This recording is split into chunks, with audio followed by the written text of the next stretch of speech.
Christmasaurus by Tom Fletcher. Chapter 33, The Wonderful Thing About Christmas. You're alive! You're alive! William cried as he came whizzing down the street as fast as his wheelchair could whiz him. He flung his arm around the Christmasaurus' neck and gave him the biggest hug. "Thank you," he said. "You saved us. You came back. You saved us all." Mr. Trundle came running down the street after William, his mouth hanging open in complete shock at the sight of the Christmasaurus. "Dad, this is the Christmasaurus. He's my best friend," William said. "How do you do? Merry Christmas," said Mr. Trundle nervously. "It's okay. He's perfectly safe. We visited the museum tonight and he flew me all the way to the North Pole and we met all the elves and ate magic candy cane. And, well, it's been quite an adventure, really," explained William. "Where's Santa?" Just then, Santa came flying down from the sky in his enormous sleigh, and it landed in the street next to them. "William, William, William! That was one incredible snowball you threw there. Perfect shape, perfect size, perfect throw, perfect timing. Well done, you!" Santa applauded. "It wasn't me who threw that snowball," said William. Santa and Mr. Trundle looked completely puzzled. "What do you mean? If it wasn't you, dear lad, then who on earth was it?" asked Santa. William hadn't actually seen who'd thrown the snowball, but there was only one person he knew who could throw something with such unbelievable accuracy. He turned his wheelchair round and pointed his finger toward that sad, un-Christmassy looking house on their street, the only house without Christmas decorations. "You can come out, Brenda. It's okay," William called. The little bush in the front garden gave a wobble, and out popped the perfect golden blonde twirls of Brenda Payne. "Well, well, well, who's this? I don't recall dropping into your house last night," puzzled Santa. "No, you wouldn't, Santa," said William. "This is Brenda Payne. She's on the other list," he whispered. "Oh," said Santa. "Awkward." "It's okay," Brenda said nervously, as she took tiny baby steps towards them.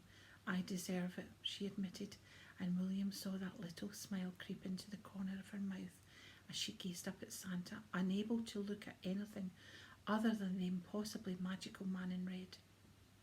The Christmasaurus stomped his feet in the snow and gave Santa and William a very stern look. They both knew what he was saying. "Brenda, my dear, what you have done tonight took courage and bravery. It showed that deep down that you care, that you are kind, that you have the ability to put others first. If those aren't the sort of deeds that gets a kid on the nice list these days, then I don't know what are," said Santa warmly.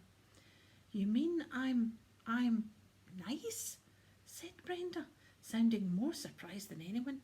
"Brenda Payne, I hereby declare that you are no longer on the naughty list," bellowed Santa in a very official sounding tone. Everyone cheered and whooped, and Brenda gave William a huge squeezy hug. "Well, William, Brenda, Mr. Trundle, I think it's time for me to be going. It's Christmas morning, and I really shouldn't be parking the sleigh in the middle of the street like this. Traffic wardens don't take any Christmas holidays, you know. I put them all on the naughty list years ago," explained Santa. "But how did you know to come back?" William asked the Christmasaurus.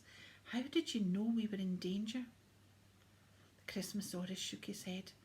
"I don't think that's the reason he came back, William," Santa said, as the Christmasaurus moved out of the way to reveal the remains of the stuffed toy dinosaur lying on the floor. "You left your toy behind in the North Pole. I think he was just trying to bring it back to you." The Christmasaurus nodded, his tongue flapping happily out of his mouth. "And it's a good job too, or we might all have ended up as heads above the hunter's fireplace," William exclaimed, and everyone burst out laughing at the thought.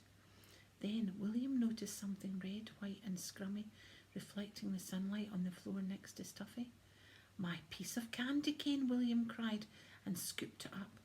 Only something was different. Something had changed. As he turned it over in his hands, he saw that the writing that ran through it at once said his name, now said Bob Trundle. William's eyes lit up with excitement. "Does this mean—" He looked hopefully up at Santa, who was smiling back down at him. My dad is unbanished, Santa boomed with a merry laugh, and William handed over the magical piece of North Pole protection confectionery into Mr. Trundle's trembling hands. I don't know what to say, gulped Mr. Trundle, with tears of happiness in his eyes. Say you'll come and visit, said Santa. Suddenly there was a loud woof from behind them. They all turned to see Growler, the hunter's dog, sitting in the snowy street looking very lost and alone. Santa said. I wonder if there might be some good in this dog after all. They all saw something different in Hound's eyes.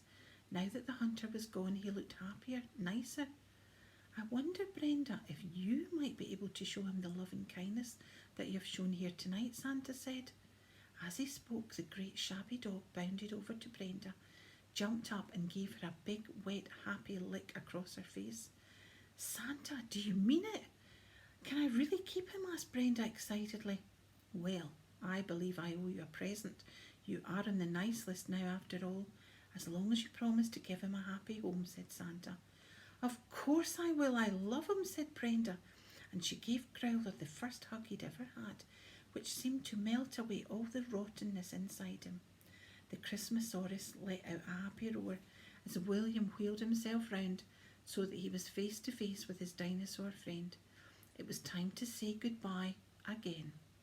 You can come and visit us whenever you want to, just be sure to let Santa know first, okay? Said William, and the Christmasaurus nodded. They hugged each other, and it was one of those hugs that only best friends give. Even though they didn't know when they would see each other again, they knew that a friend is for life, not just for Christmas.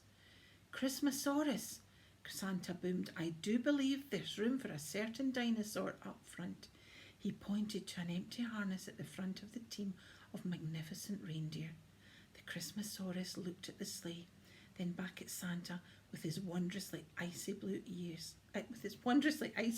eyes.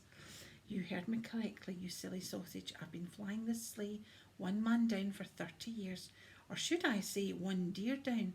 Now, do you want to pull the sleigh or not? Santa said, as the Christmasaurus bounced around with excitement. Come on then, let's get you strapped up. The Christmasaurus leapt over and lined himself up proudly in front of the magnificent reindeer. Santa strapped the enormous sleigh-belled harness over his shoulders, and a sort of warm, magical tingle ran from the top of the Christmasaurus' head all the way down his blue snowflake-covered back to the tip of his tail. Santa took a step back, and they all admired the Christmasaurus. He wasn't a reindeer. He was still different, but he was just as magnificent, maybe even more so. Let's go home, Santa cried, and he jumped up into his sleigh and wound up the shiny golden gramophone for the last time.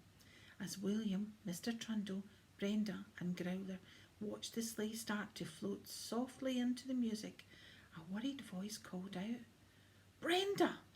Miss Payne was scurrying towards them, dressed in spotty pyjamas and a flowery dressing gown, her prettiness hidden behind a look of panic and worry.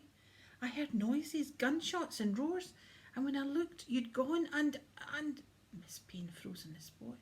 She'd been so worried about her daughter that she hadn't noticed the unbelievably impossible sleigh floating over the street in front of them. Oh my, she gasped when she saw it, completely mesmerised, utterly spellbound through and through.